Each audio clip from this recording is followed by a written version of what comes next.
Allora, I was talking about Pierpaolo, francamente me ne infischio. So, everything Pierpaolo makes to me is a small masterpiece in terms of like tight, straight identity. He's able to narrow the line of what he wants to do. I don't know how to explain this clearly. It's about the idea of a balance between identity and pleasure, in a way. Some wines are strongly unique, but not necessarily good to drink.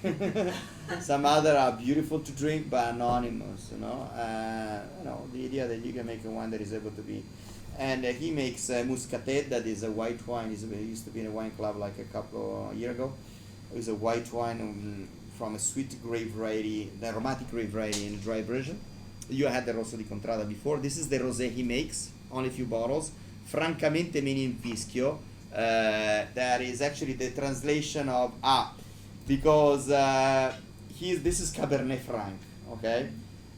So francamente me ne infischio. And they didn't want to allow him to produce Cabernet Franc in that area. I think there was a kind of a discussion with the local politics based on laws that allows you to produce wine in a specific way. He wanted to maybe be part of the DOC. I don't remember exactly what happened, but I know that he left because at a certain point they said, no, maybe you can get inside of it if you do some changes. And he said, francamente me ne infischio, that is the Italian translation of the last quote of Gone with the Wind. Frankly, my dear, I don't give a damn. So this is the story of this wine. But technically, Cerasuolo, it is a way to describe a wine that is between rosé and red.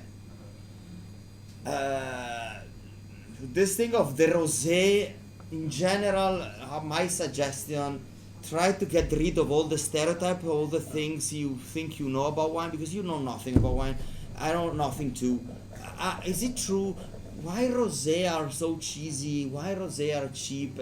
Because there is a lot of rosé that are like this, but other rosé that are not like this. Rosé is just the color of the wine. If I was giving you a wine with a blind taste, you wouldn't even know if the wine was rosé or red, most of myself included, with a black glass. So it's just an over thought that you make about things, like the idea that a rosé is just a simple wine. There is a lot of industrial rosé that is terrible. I call it the bubblegum wines because they smells of bubblegum, like Jolly Rangers, whatever, teddy bear, no, come si chiamano? Gummy bears. the red one gummy bear, like a lot of rosé. Some, I don't know why it's that. This is actually quite wilder, a bit more. Again, it seems that the smoky flavor of this wine club shipment seems to be on that edge.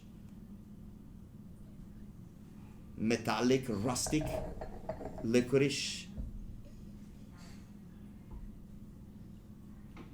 This is a beautiful wine for tartare. Cold meat, raw cold meat, chopped like this with a bit of a salt and pepper. Not even tartare, called battuta, because tartare is with a lot of dressing. Battuta is just raw meat chopped like this with extra original with salt and pepper, and a wine like this.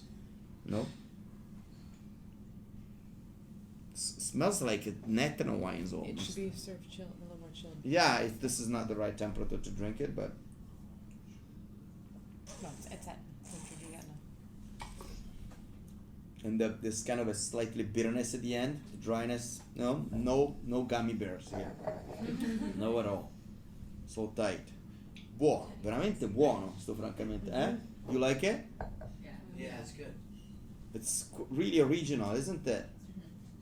I don't even place it between the concept of being a rosé or not, isn't it? No. Yeah. It's like a rosé I've ever had. Yeah. No, it's And it's persistent. It stays there. It's not an easy, simple drinking wine. So this goes with a tomato soup, something like. This is perfect with a dipper. Yeah.